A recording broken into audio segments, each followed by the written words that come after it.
ישמר השבת אל ישמרני אותי לעולמי עד בינו וביני אותי לעולמי עד בינו וביני כי ישמר השבת אל ישמרני כי ישמר השבת אל ישמרני אותי לעולמי עד בינו וביני אותי לעולמי עד בינו וביני.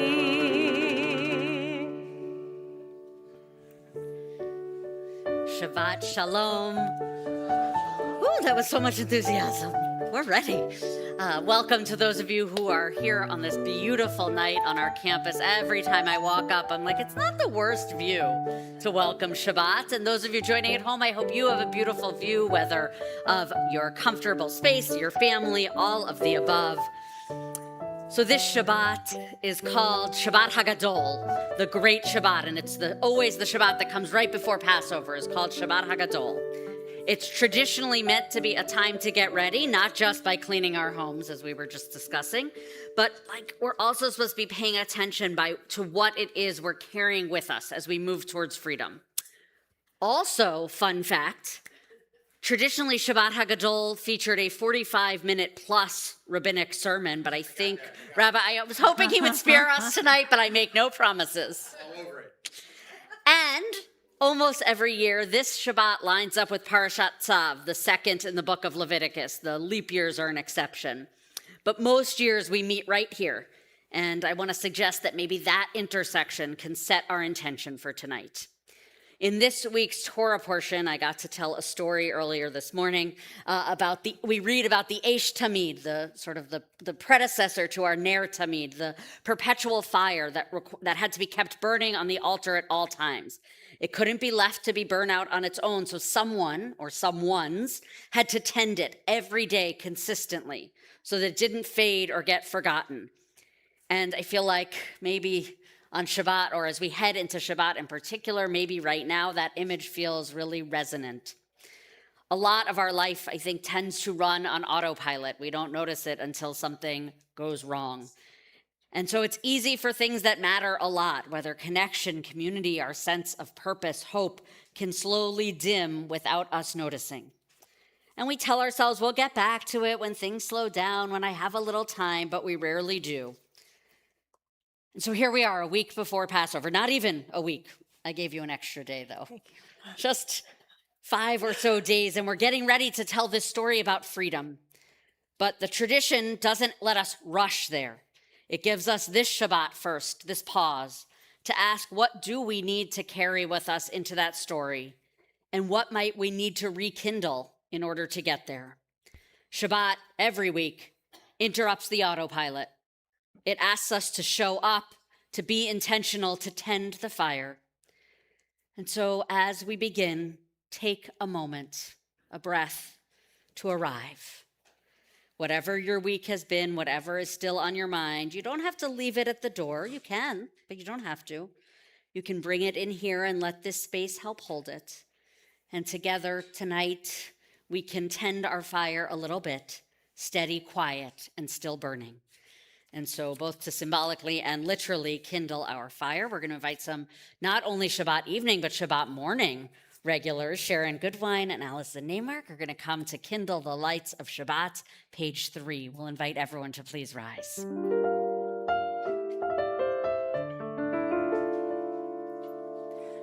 Baruch atah Adonai Eloheinu melech Adon Asher kiddushanu b'mitzvotav v'tzivanu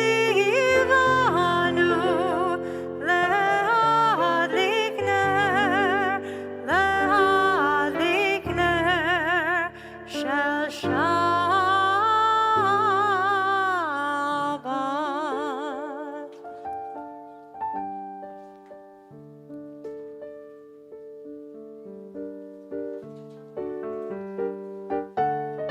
page 20.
As we continue to welcome, this time you welcome the Shabbat bride, then the Shabbat angel. Shalom Aleichem, page 24.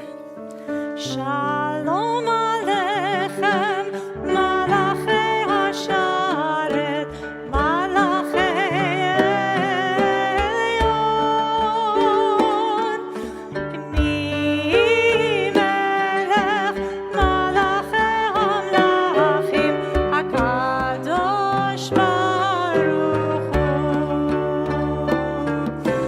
Boachem Leshalom, Malachei Hashalom, Malachei Elyon, Mi Melech, Malachei Hamlachim, Kadosh Baruch Hu.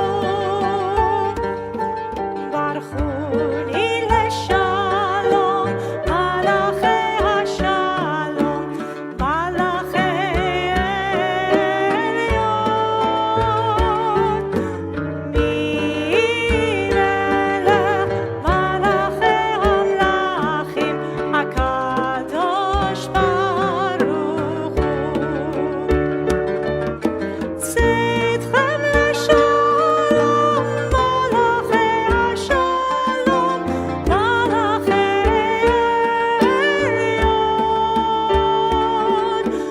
Mi melech, malachei hamlachim, hakadosh baruch hu. So once more, I'll invite you to rise as you're able as we come now to, hopefully with the Shabbat bride and with the Shabbat angels joining us as we turn to Baruch Hu, page 28.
as you're seated, I invite you again to take a moment to arrive in this space, literally arrive in this space, spiritually arrive in this moment of unity as we turn to the words of Shema.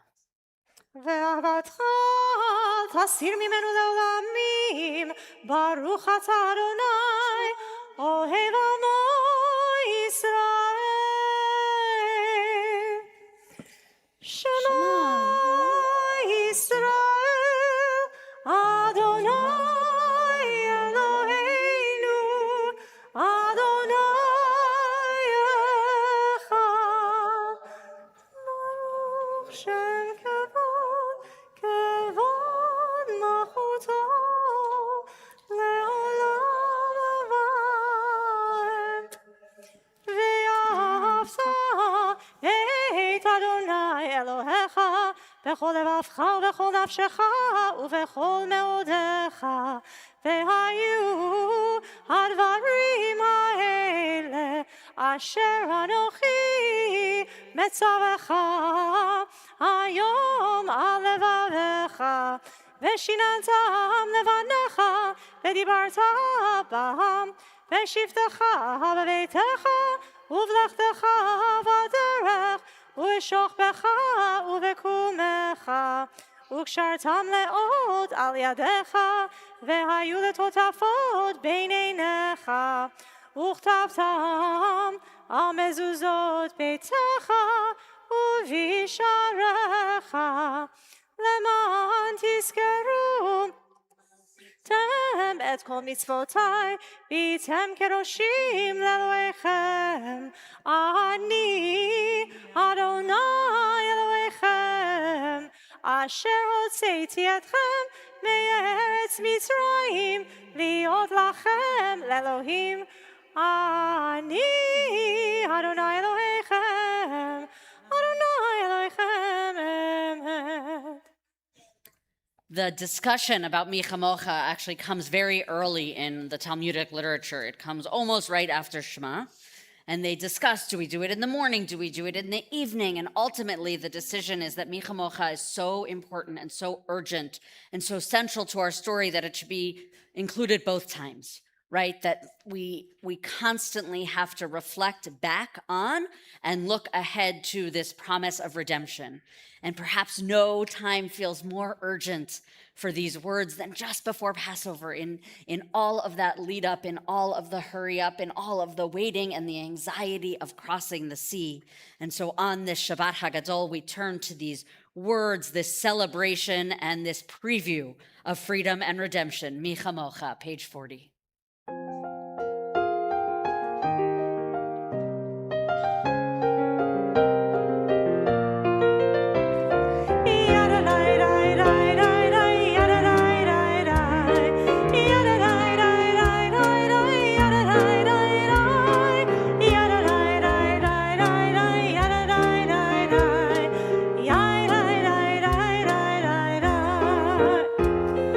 Mi Chamocha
give us a place to rest, Adonai our God.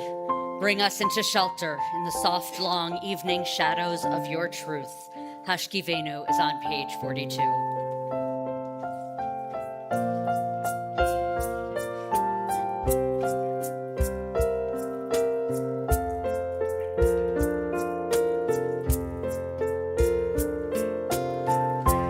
Hashkiveinu Adonai Eloheinu leshalom, leshalom.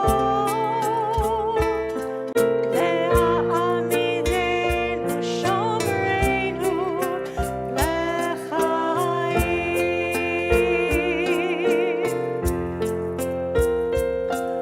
Ufros aleinu sukat shlomecha, ufros aleinu sukat shlomecha.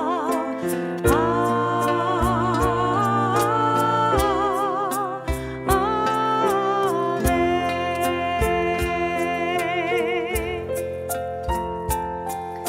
Shelter us beneath thy wings, O Adonai. Guard us from all harmful things, O Adonai.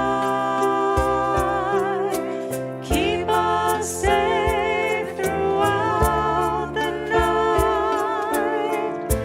till we wake with morning's light. Teach us, God, wrong from right.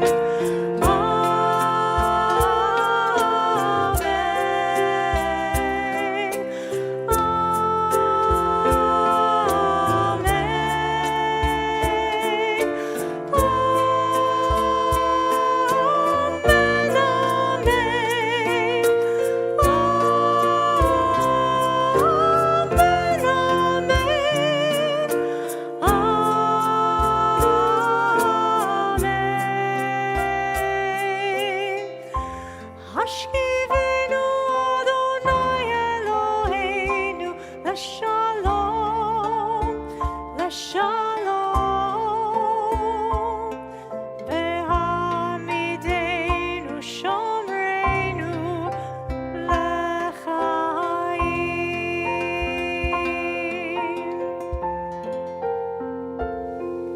Ufros aleinu sukat shlomecha, ufros aleinu sukat shlomecha.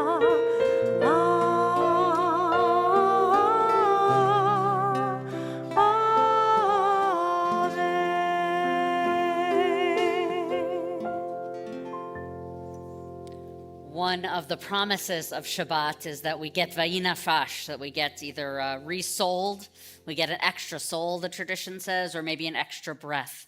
And I think all of us can appreciate that, right? There's something, a little extra going into the weekend, and certainly those in our lives in need of healing, we know could use that extra oomph, a little extra breath, maybe going into the Shabbat. And so we're going to take a moment to offer Mi Chamocha l'cholim, a prayer for those in need of healing. And I'm going to invite you to hold anyone in your heart, anyone in your life, in our community, in your family who is in need of healing, whether of body or of soul. If you are at home and joining us and want to put a name in the chat so we can bring them into this space as well. And we turn to Mi Shebeirach, page 253.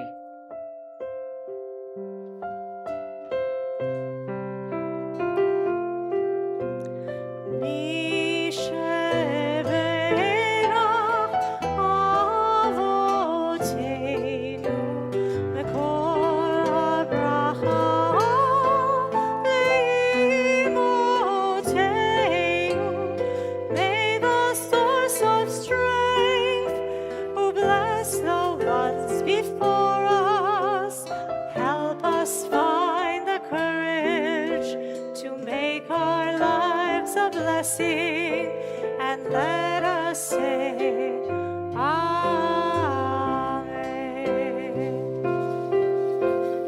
Mi Shebeirach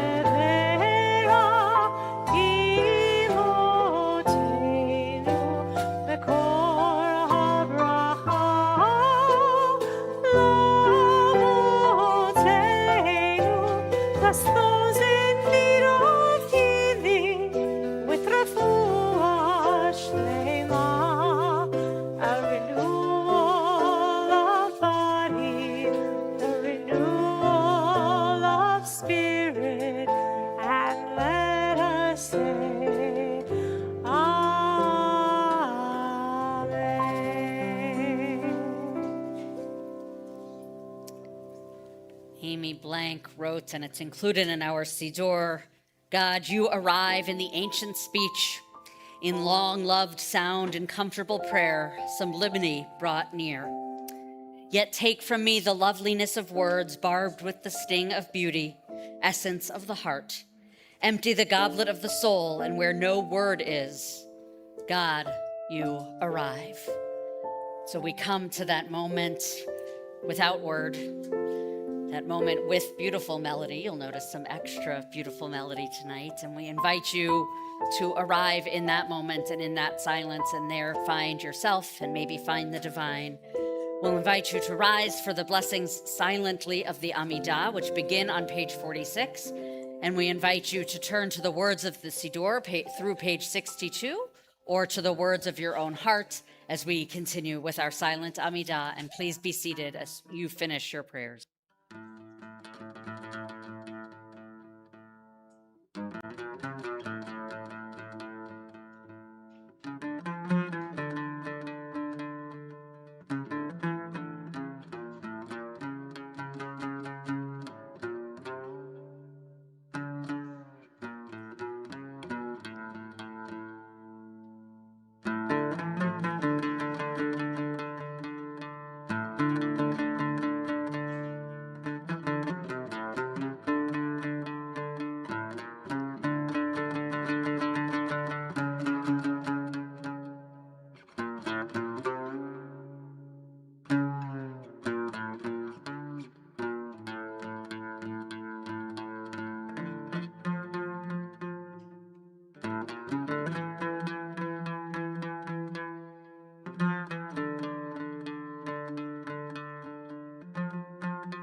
Dr. Tali, before you leave your microphone, would you say the first word to that song in the Hebrew accent that I can never approximate?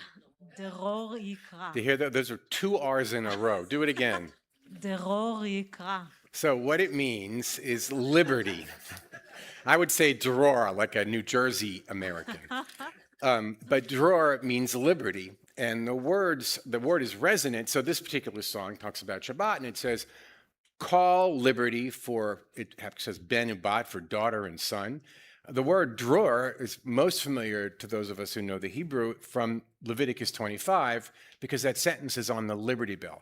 Like, ukaratem dror ba'aretz, proclaim liberty throughout the land. It's an important word to the Jewish people. And what is the holiday that's approaching? It's the holiday that celebrates that liberty. So given all the constellations of these themes, I want to reflect on something which is, well, maybe peripherally related or maybe absolutely related, which is the relationship we Jews have with tyranny. It's mixed. It's mixed. It's not always bad. Sometimes it works. Most times it doesn't. Of course, the Passover story, the one we'll be telling in a few days, is infamous because the Pharaoh of Passover was one of the most brutal tyrants we've ever encountered. Now, as the story tells it, though, and you have to go way back to Joseph, when Joseph actually gets to Egypt and is thrown in jail, he manages to manipulate the system and get himself out of jail and work the autocrat for his benefit. He rises up to be almost number two to the Pharaoh. But now Joseph uses his skills to get back at his brothers. When they arrive seeking respite from the famine in Egypt, he uses those powers and he looks at them and he says, sell me into slavery, will you? Well, guess what? I'm going to make you jump through hoops until I give you what you're asking for. But, of course, things went famously wrong for the Israelites shortly after Joseph was gone and his friendly Pharaoh disappeared from the scene. The text, and again, another classic text, if you know Torah, this text is resonant. Vayakom melech hadash al Mitzrayim, asher lo yada et Yosef. And it's a resonant, I'll translate it in a second, it's a resonant phrase for Jewish people whenever they find themselves under the rule of someone, of a particular autocrat, who's not disposed favorably for them. It means there arose a new king in Egypt who knew not Joseph. Pharaoh's take on the Israelites, now this new Pharaoh, the one who doesn't know Joseph, is a classic riff on the anti-Semitic trope that we've come to know. He says, this people who lives apart is becoming too numerous. They might rise up and take over. Well, we know the rest of the story. And this is a paradigmatic example of what happens to the Jews when our well-being rests in the hands of an autocrat. It only takes whim, or in this case, secession, to upend the well-being we've had. There's another story that we just heard a couple of months ago, which is the story of Esther, the Purim story. And it kind of inverts, if you will, the Egyptian story. Haman manipulates the autocrat, a doltish tyrant, Hashkiveinu is just that, to get his way to persecute the Jews. But now Esther saves her people because she out-manipulates. Now remember, the Purim story is famous because God is not mentioned and we don't get any sense of God intervening. So it's really a diaspora story that comes out of a sense of realism that the writers had. Esther is unusual because it's a unicorn story. Esther out-manipulates Haman and saves her people. However, had Mordechai not learned of the plot, had Esther not won the beauty pageant, had she not risked her life to save her people, had Haman not fallen for the trap she built for him, had Ahasuerus not been taken by her beauty, none of it would have happened. So because it's such an outlier, it points to the risks of tyranny. All could have been lost. So again, our tradition uses a story to show that when authority rests in the hands of one, things could go dramatically wrong rapidly. Now, over the previous 2,000 years of recorded history, the biblical model, those two stories, have actually proven prophetic. In the 12th century, centuries after the golden age of Spain, when Jewish fortunes were going well, the autocrats of Spain and Portugal welcomed the inquisitors into their midst, and things went drastically wrong. Jewish life under the Kaisers in Germany and then the failed Weimar democracy brought a notable period of Jewish prosperity. Freud, Einstein, Reform Judaism. But Germany's last autocrat, whose name I'm not going to mention, obviously was devastating. And Jews now, interestingly, have returned in multitudes to a democratic Germany, and it has welcomed those Jews. In the last century, after pretty good decades under the Shah in Iran, hardly a democratic leader, things deteriorated rapidly when the autocratic Ayatollahs took over, and now we're, of course, reaping the benefits of that. Russia's brief democratic summer between autocracies is another example. Soviet anti-Semitism, a problem. Tolerant glasnost, possibility. Autocratic Putin, not so good again. Could give you whiplash. But that's why it's fair to say that our relationship with tyranny, can't say good or bad, it's better to say it's complicated. But to be honest, if you look at the long arc of Jewish history, mostly bad. Interestingly, more than most other religions, Judaism has, for at least the last 2,000 years, been uniquely democratic. To mix a couple of metaphors, but really the manifestation of democracy in Judaism is notable. And even before that, when we had kings, there was always this strain of resistance to an absolutist monarchy. After all, Deuteronomy famously said that if you desire a king, okay, fine. You shouldn't, but if you do, fine. When a king is seated on his royal throne, he shall have a copy of the teaching, in Hebrew Torah, written for him on a scroll.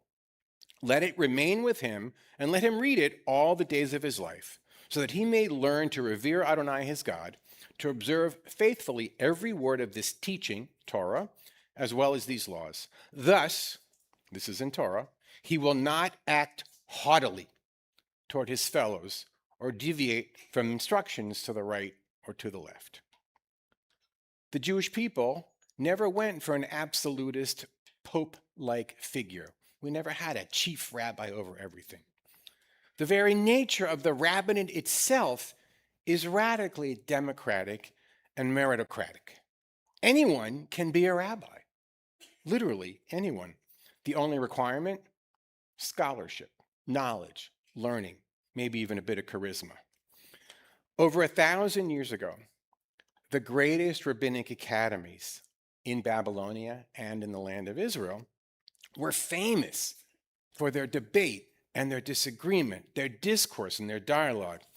And importantly, and notably, minority voices were recorded and honored in our tradition for thousands of years and still are. Now, to be sure, democracy is not perfect. Anti-Semitism often percolates up to the surface, and all too often it makes life miserable for our people. And tragically, sadly, this country is no exception.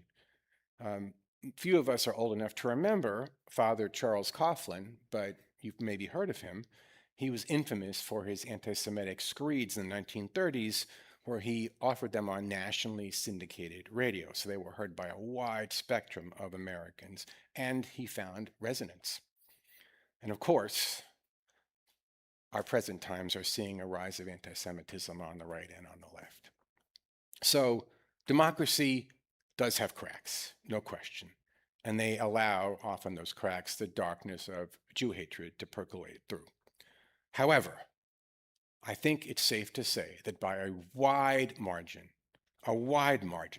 democracy in all of its forms, anywhere it's manifest in the world, has created more opportunity for Jews than any other system of human governance that has ever existed. That, I think, is a statement that is true. And it's precisely because democracy is not about the rule of one. It is about the rule of law. and this is important, democracy is not about the rule of, it's obvious and it's important. It's not about the rule of one, it is about the rule of law. So when we gather around our tables for Passover and remember our famous first story of tyrannical oppression, I believe that among the things we talk about at our Passover Seder, we have to be talking about democracy in this country. But first, I want to lay out some of the cornerstones of democracy. First and foremost, free and fair elections. This is where the will of the people is realized and our chosen representatives are given power.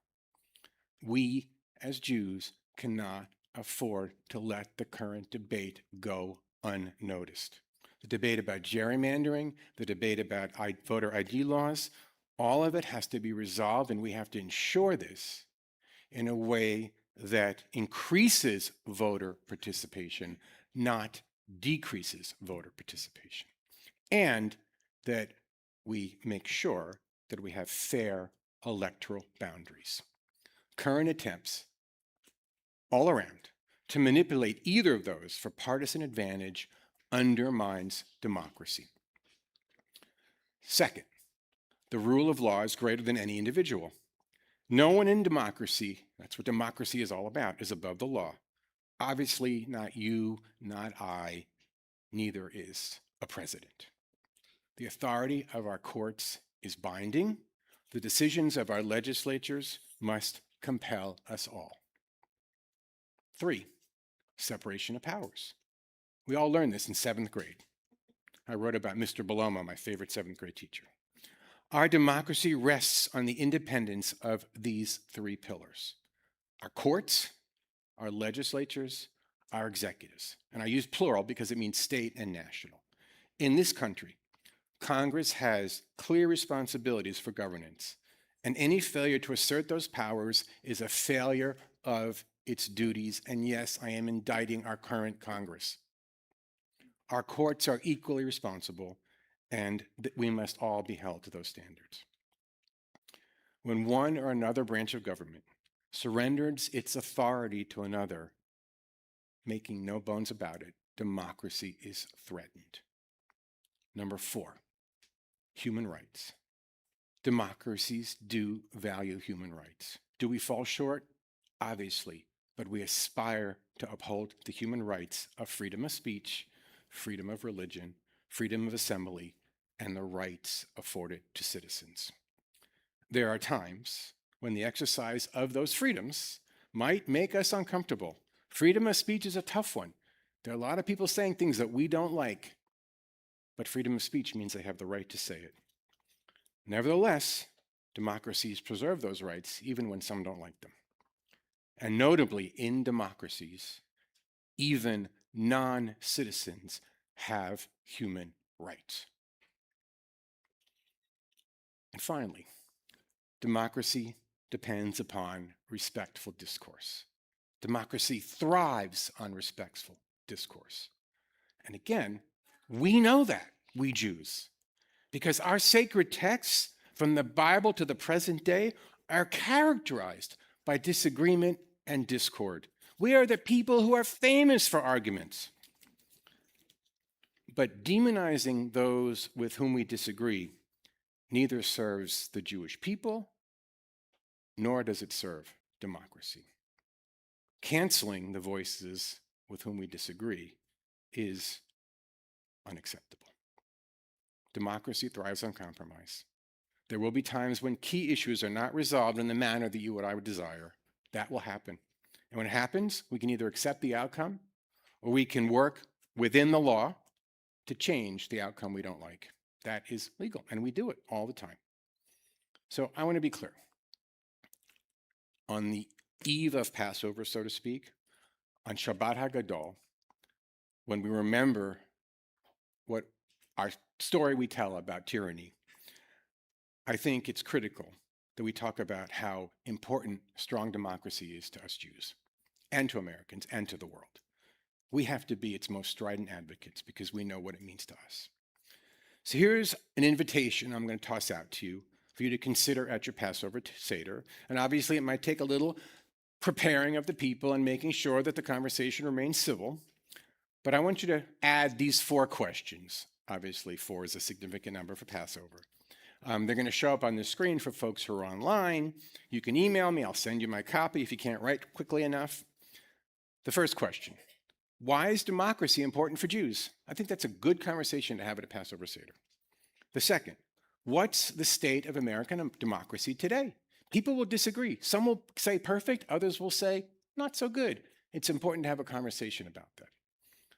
What are some of the specific threats that are currently challenging American democracy? They're out there. They're working from all sides. We have to be vigilant to what's happening. And then finally, the last one I think is the most important one. All of us vote. All of us can write letters. All of us can advocate. All of us can take action. We can join organizations that are involved in the fights that we believe in. What can we do to make democracy stronger? We can take the actions that make a difference. It is, I think, a discussion that is one of the most important conversations that we can be having at this time on the 250th anniversary of the United States of America and we as Jews. And I truly believe that having that conversation at our Passover Seder around the table will make those Seders a feast of freedom.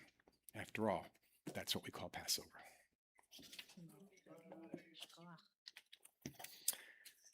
So Antonio Villaraigosa did not know that I would be talking about democracy, but he happens to be with us this evening.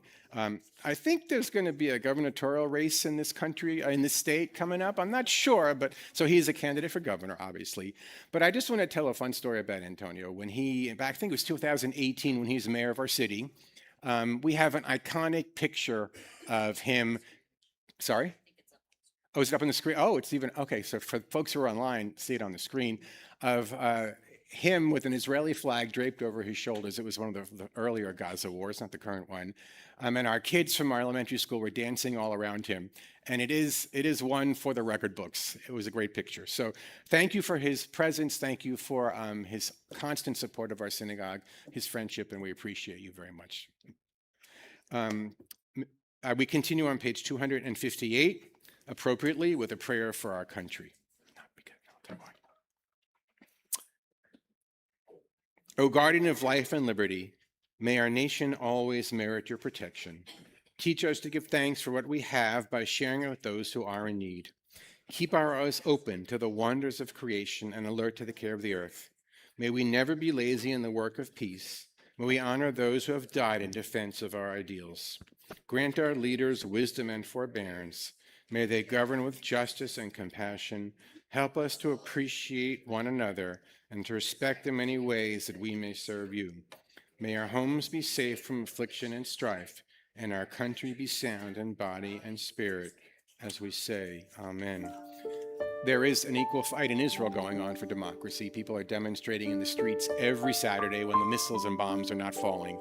And it is an equal struggle because the Jews in Israel also know that democracy must be fought for with civil and nonviolent means to achieve the goal we all desire. So the prayer for Israel is on the next page, 259.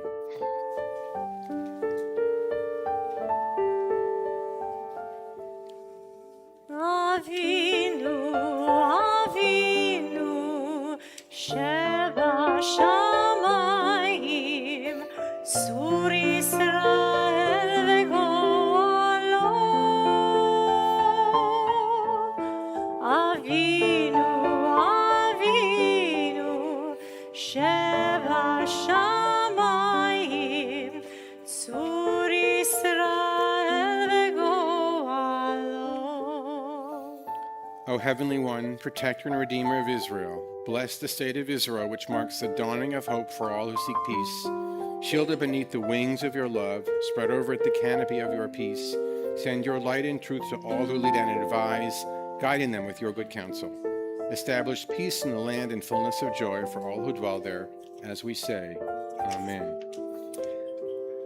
Before we sing the Kiddush together, you know that we recognize Shebeirach moments, and I'm told that there is a couple out here celebrating their 49th. So mazel tov to the Bermans. 49 years is a good accomplishment. Well done. Anybody else have anything that they are recognizing? Phil? Mazal tov. You guys should have drinks together. This is my grandson's 3rd birthday week. We've been celebrating for about 3 months, it feels like, but that's okay. When you reach 3, it's important. Wow, mazal tov. That's a big deal. Oh, Allison. Look at this long Mazal day. tov. Well done. For weddings, yeah, I have like 3 this month, so I think so. Not my own, other people's, by the way. Anybody else have anything else they want to recognize? All right, so we celebrate with you. Please rise as we chant the Kiddush. It's on page 5. Baruch atah Adonai Eloheinu melech haolam, borei peri hagafen. Baruch atah Adonai Eloheinu melech haolam, asher kiddeshanu b'mitzvotav v'ratzavanu v'shabbat kodsho be'ahava v'ratzon hinchilanu. זיכרון למעשה וראשית, כי הוא יום תחילה למקראי קודש, זכר ליציאת מצרים. כי בנו בחרת ואותנו קידשת מכל העמים. בשבת קודשך באהבה וברצון הנחתנו. ברוך אתה אדוני מקדש השבת. L'chaim. The Aleinu is on page 282. Please remain standing. עלינו לשבח לאדון הכל, לתת גדולה ליוצר בראשית, שלא עשנו כגויי הרצון, ולא שמנו כמשפחות האדמה, שלא שם חלקנו כהם, וגורלנו ככל המונם. ואנחנו קוראים ומשתחווים ומודים לפני מלך מלכי המלכים, הקדוש ברוך הוא. ונאמר והיה אדוני למלך Nice. ביום ההוא, ביום ההוא, יהיה אדוני אחד, ושמו, ושמו, ושמו אחד.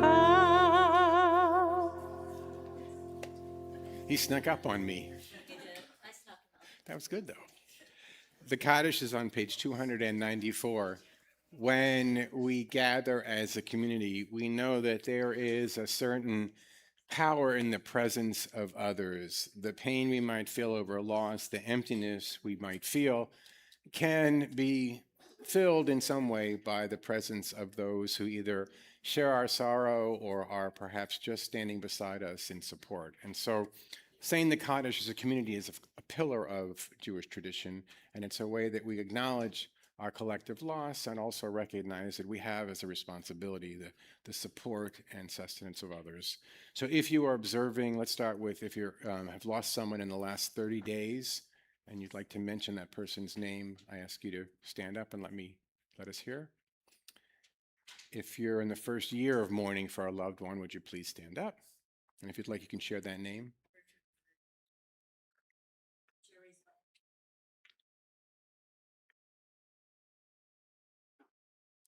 If you're observing the yard side of a loved one, would you please stand up so we can ask you to say their name, Jennifer?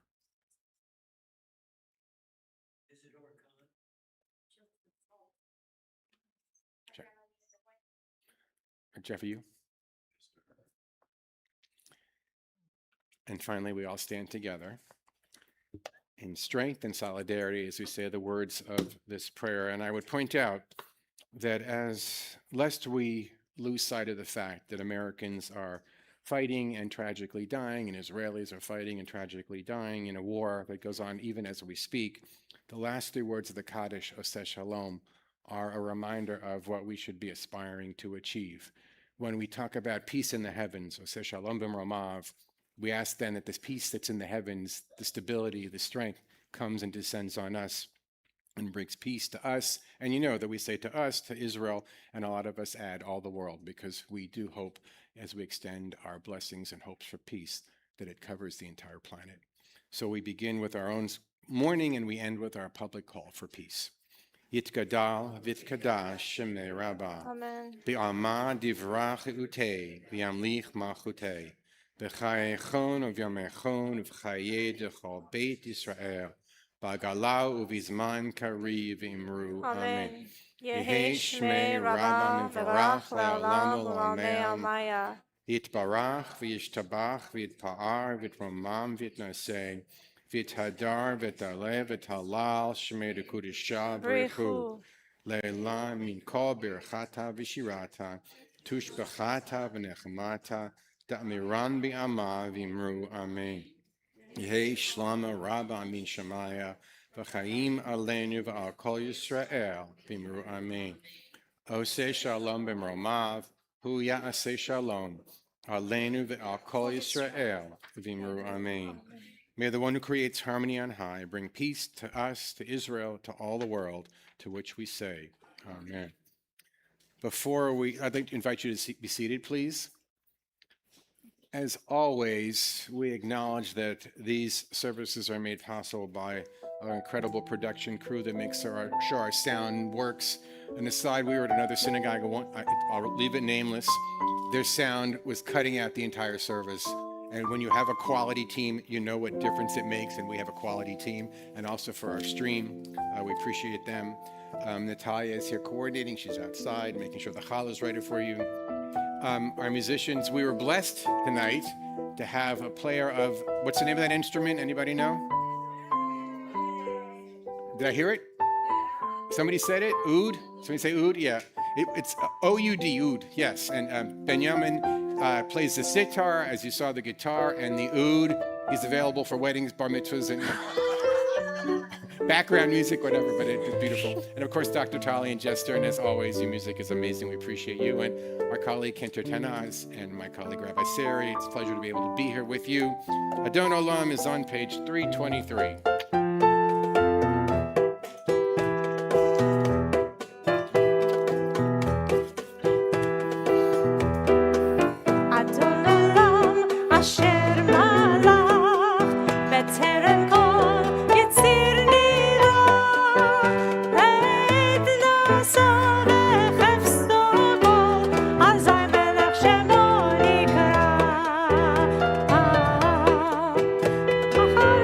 Kichlon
Shabbat Shalom and Chag Sameach.